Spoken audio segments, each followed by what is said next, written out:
This is my new Brother Easy label maker.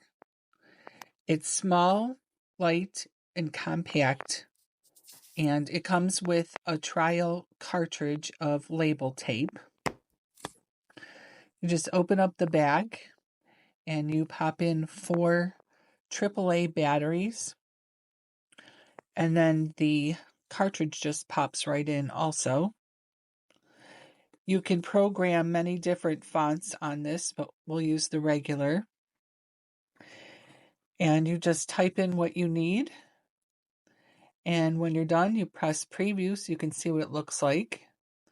Then hit print. It'll tell you it's printing. And the label comes out the back. And when it's done printing, you just clip the side, press the button, and it clips the label out for you.